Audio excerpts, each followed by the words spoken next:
Good morning, team. Good morning, team. Just reading Oscar's comment. Had a dream it was Christmas. Happy Diwali, Oscar. But Christmas is still a long way to go. And guys, anyways, congrats to a lot of plays, especially Amazon and Tesla, whoever caught with us on yesterday. And Spy. So yesterday we had the Fed meeting. Let's just quickly go over it.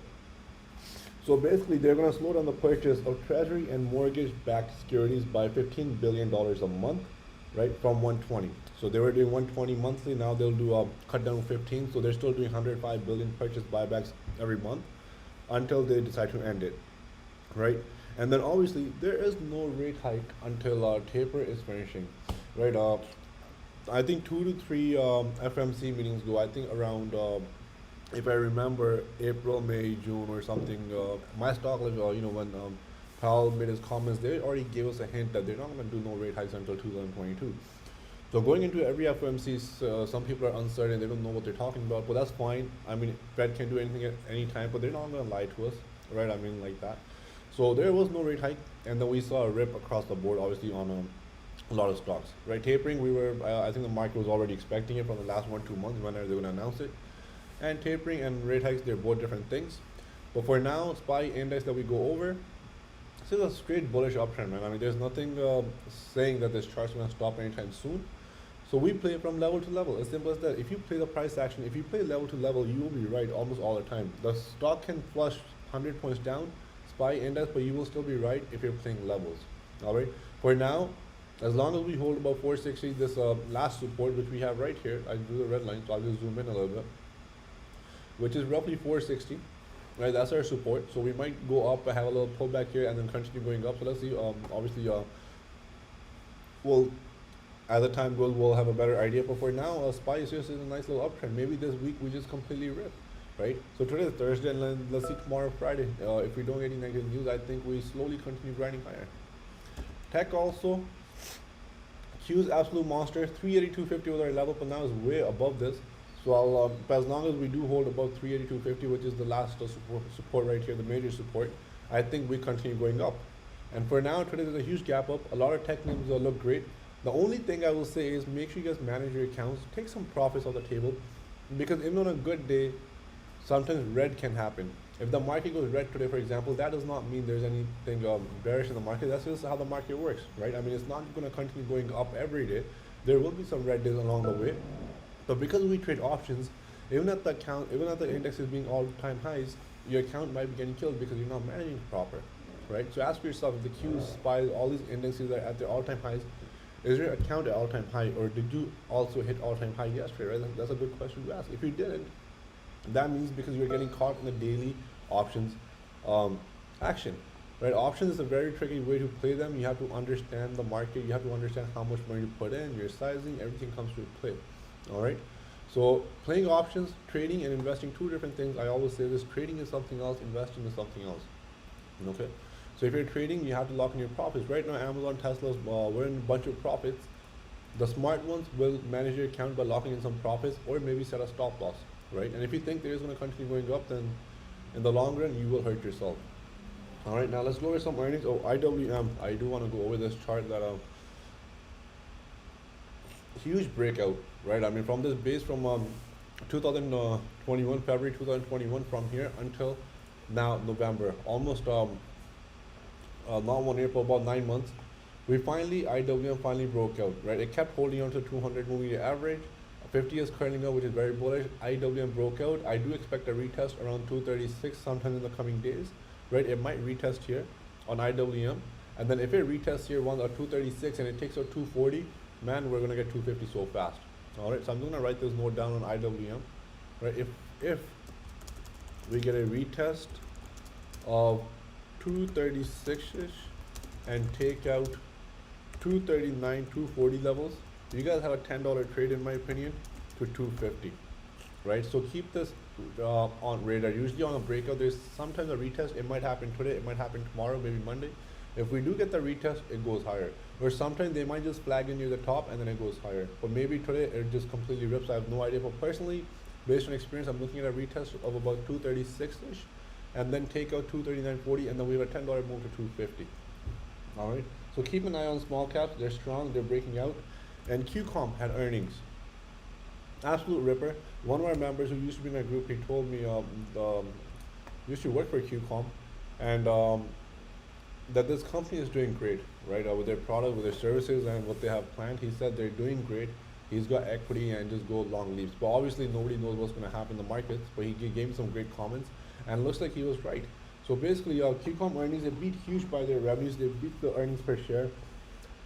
Record outlook, very strong, very bullish, right? Record outlook, raised guidance. Anything when the company says that, you know what, in future we're going to do better than what we posted previously, that's very bullish, right? That there's nothing more bullish than that, right? And plus they beat their earnings by crazy, and obviously they had a 56% rise in their smartphone chip sales. 56%, that's huge. All right. So QCOM, the play today clearly we're opening very high. We're opening $15-16 high. The only thing I can say is if we get a retest of so I'll give a play on QCOM right now. If we retest around 150, can be a huge lotto into tomorrow. All right. Now, what is a lotto? If you have $10,000 cash, maybe $100, $200 bet. That's it, nothing more than that. Or maybe 100. Or maybe if you have profits, if you make $1,000 profits, maybe $100 maximum for a lotto, right? So if we retest around 150 today, it can be a huge lotto into tomorrow if we take out 154. But on QCOM, I think we might just even rip straight up because the comments are so strong, their earnings are so strong. All right. So on QCOM, read this. It could be this something that might be in play. It might give us a retest of this zone right here, which is roughly 150, 149ish, right? It might give us a dip towards here. Even 146 is possible. I don't know. But if we get a dip around here and then we take out the 154 again, right? And if we take out the 154, we're probably going to get 160, 165 itself today alone. So it can be a huge move. Now, because the options are opening up so high, they're going to add a lot of premium to it for the first 10-15 minutes. So try, if you're going to play QCOM, just manage. Don't go in super heavy because if it stays sideways or dips a little bit, your options will go down by a lot. And if you're from yesterday, just manage, in my opinion, right? And QCOM is yet to take out all-time highs, right? And other stocks like Nvidia and AMD, they have all been ripping. So how far can QCOM go? Can it get 200 in the next 2-3 months? Who knows?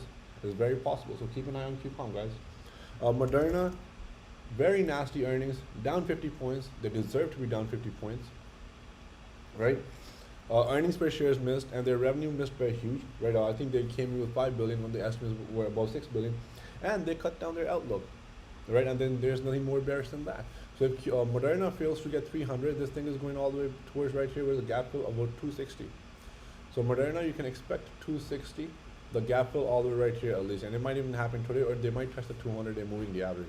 So Moderna basically is not in play for at least 5 to 6 weeks until we see the price settle and see what's going to happen after, or at least until next earnings, or unless we get some crazy COVID news where they might have more profit opportunities. So Moderna is done for a while. Pfizer on the other side, good earnings, and they gave great comments, a good outlook. And today they're opening low based on Moderna. But if Pfizer takes out this $46 level, if Pfizer takes out 46, I think this goes to 50. But 46 is must on Pfizer. So 46 hold is a must on Pfizer. So keep that in mind. And then Tesla, congrats if you followed LB yesterday. Absolutely nailed it right here. It takes a lot of guts to call out a play like that when the stock is running high. You have to understand. You have to know your. You have to know your technicals really good, or understand the market or what's making the stock move, right? So on Tesla, you guys are opening nice on pre-market. Manage your calls. 1200 plus hold is still hard. So 1200 hold is really hard. If it breaks down 1200, we may see much lower. But what I want today on Tesla, if you're in, congrats, manage your profits. Maybe Tesla goes higher. And tomorrow or Friday, I want Tesla to print a top E action, because for the week, we're probably going to end strong on Tesla based given the action, right? On the weekly basis, we might end strong. But next week, sometime, Tesla is going to provide us with a put opportunity or vertical bear call spread, which I'll take, right? Because I didn't miss this entire move, so I don't want to get caught in the middle. LB, he's made a lot of profits, so he's rolling out, which is very smart. Me, I did not catch this move on Tesla, so I don't want to catch it right at the top, right? That's the most foolish thing I can do. And some of you guys might have FOMO, so that's something that you need to learn. If you have FOMO here, that's a very bad trade of a trader. Cut that out. For now, just watch, see what happens, and try to catch the top action if you can. Don't fight the trend. I'm still also waiting for a nice little toppy action. Okay, and today maybe it rips higher, and then tomorrow maybe it gives us a little signal, or maybe next week. Patience will pay. And if you're in Tesla, you're rolling out, congrats, a beautiful play. Ford, I think one of my best leaps plays ever, right?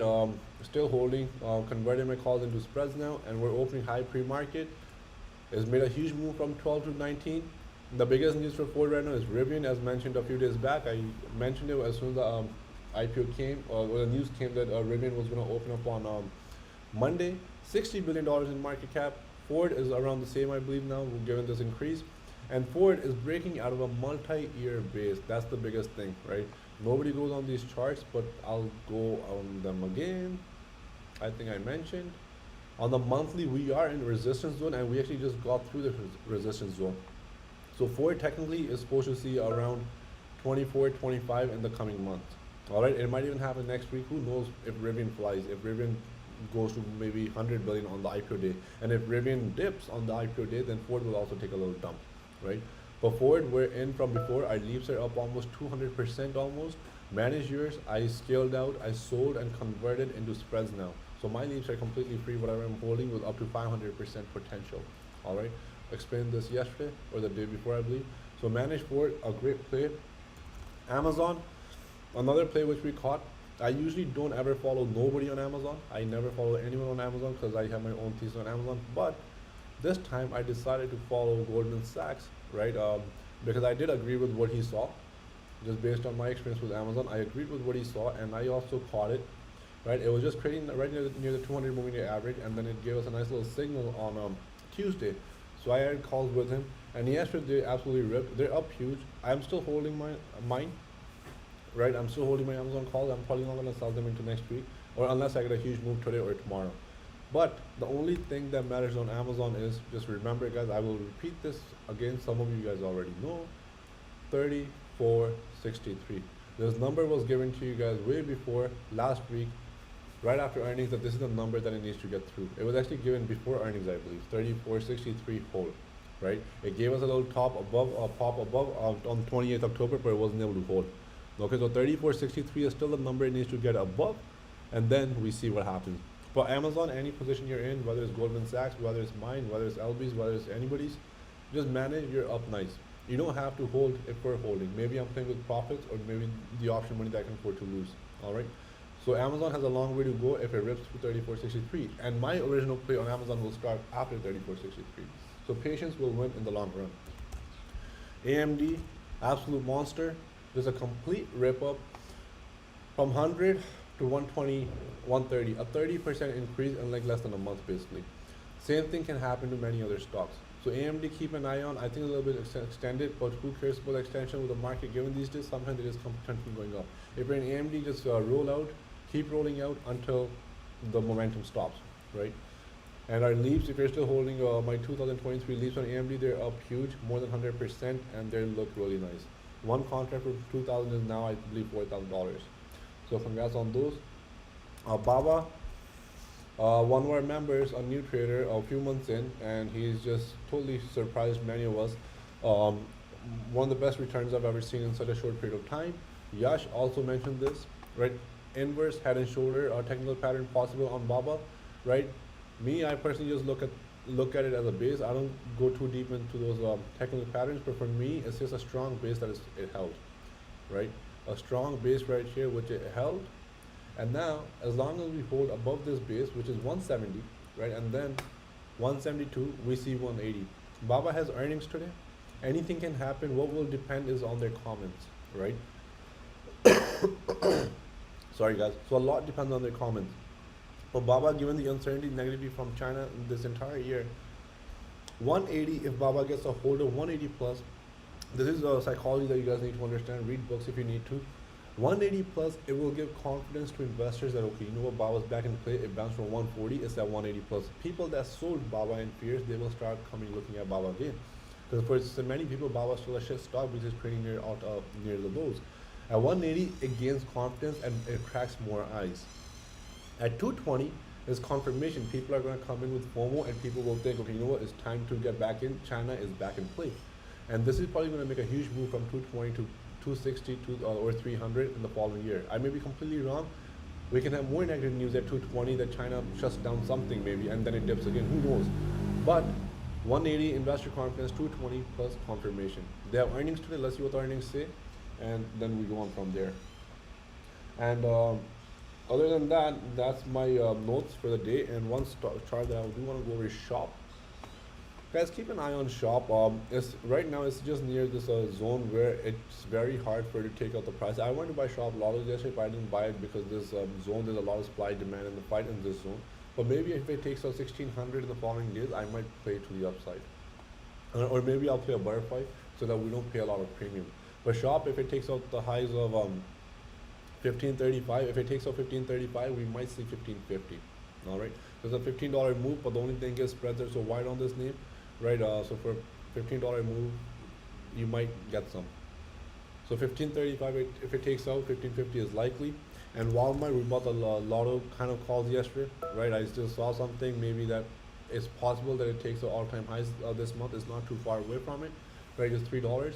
If that happens, my calls basically give me 400% return. So the ratio for me was great, but yesterday they were already up like 40%, all right? So Walmart, that's why I bought. So as long as Walmart can keep holding above 150, I think we have a huge move in the works. And then 154 is the ultimate number which I'm waiting for. And PayPal, right? A pure technical play just like Facebook a couple of weeks back, which we nailed for more than a double. PayPal, same thing. We bought right here at the lows of this candle. Our entry was $5. I bought the earnings in, right? And I'm just targeting right here into this zone, which is roughly 235. PayPal is up pre-market. Our calls are going to be up, I think, 50%. It's up to you what you do with them now. Managing your account is your job. I can only provide information, and what you do with it is completely up to you. All right. PayPal 230 plus is a trim zone. Okay, means it's trimming or you start managing. What do I mean by this? Now, if you're in the calls, we got them at 5. They're gonna open up like a $7, right? 750 maybe, or maybe 695 around there. Don't let this go under your entry price at least. Or maybe have a stop loss at 650, right? In the morning, you might get a dip. I know some people will go, why didn't you hold through? It's going to go up. But sometimes you just have to manage if you have a small account. But if your account allows you to hold that call, then fine, you can hold it with these dips. But if it doesn't, then you want to manage and you want to lock in those profits. So you need to grow your account. Maybe your account growth will be slow, but once your account is growing enough, where you can take risks or let options ride a little bit for higher returns, then you start playing like that. But in the start, you need to manage. Right, so let's see if we fill the gap in the morning, which was 230. So PayPal might touch 230 and rip towards 235. And at 235, our technical play has worked. I'm not trying to catch a bottom here on PayPal. I'm not trying to catch this bottom to 280. That's not what I'm trying to do. For that, I would have played leaps. I am simply trading this pattern that we have right here on PayPal. That's it. I'm simply just trading this pattern for a trade. If I get a $7 to $10 move, that's it. That was my goal. That's it. And on longer time frame, PayPal looks ugly. On monthly time frame, it actually looks like I would not buy it here. Unless this month we get a nice little green reversal, I will look into it. But on the monthly, it still looks like it wants to work. Or maybe around 202, 204, right? Or maybe it wants to catch up to this moving average. So the monthly, it still needs a confirmation for a reversal. We can still see much lower, okay? Even though PayPal is a great company, sometimes we're in love knowing it's going to go up. Who knows? If it goes up, great, we buy it higher. But for now, as a technical trade, the trade will be over today. It is up to you what to manage. All these diamond hands and all this other stuff that you see online is for fools. They won't last in the market for too long. You can hit as many 1000%, but the market will take all that back away from you. Okay? So manage your trades when you're up. Take quick profits. Some of the members are taking quick profits on the stocks, and they're doing great. Some of you guys go in a lot of profits, you don't take them, they goes down, and then you keep managing your retreat. What are you doing with this position? What are you doing with this position? Hey, you know what? You should have managed. Right?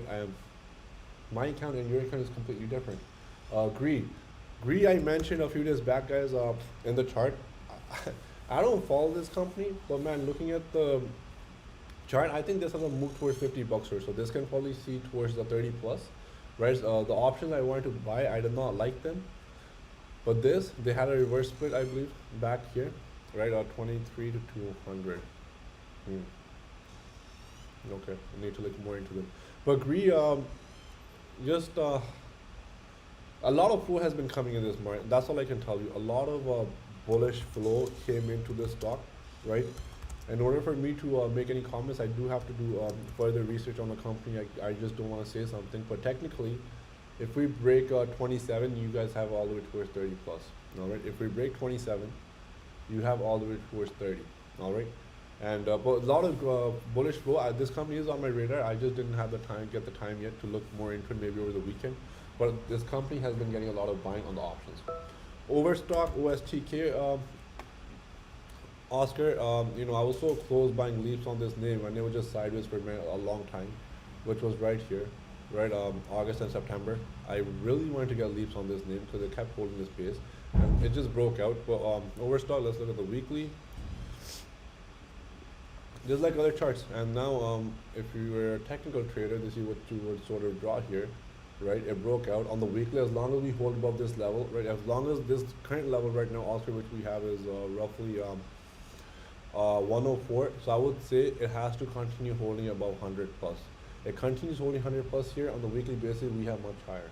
All right, and so yeah. So next we have 112, and then near all-time highs, which is 124. And the best way to play this name would be via spreads, in my opinion. All right, and then we do have long-term support here on the weekly right here. Okay, 84. But it needs to just continue holding above 100. 100 plus sold. I think it goes much higher. But here the IV is going to be high because they went from 76 to 104, so the options will be priced really high. All right, and the last stock we'll go over Under Armour. UAA, a great comments on earnings, right? Raised their guidance. I think I went over earnings on this, but this UAA needs above this 27 break. I did look at this chart on my own as well. It just needs this break of 27.50, right? And then we have this next zone all the way to 32, 30 plus. All right, towards 30. But 27.50 is a must hold. To play names like this, I would slowly scale it, maybe 3 to 4 months out. A slow scaling, all right, towards near the money. In case of a pullback and it retests again, maybe average down or maybe just hold those calls. But 27.50 break is required for 30, okay? And with this, guys, we'll end. I hope you guys manage. A lot of you guys nailed it yesterday. So many great comments. It makes us really happy to read them. Right, and God bless. And next session is going to be something different. Parking your money into leaps. I'm going to go over the entire analysis, maybe 1-2 hours it takes me, and I'm going to go into details. Leaps, when your leaps go up, how you can manage them and what you could do them to make free positions, which can literally give you multiple returns. All right. God bless. Manage, manage, manage, and not every day is a trading day. Remember that.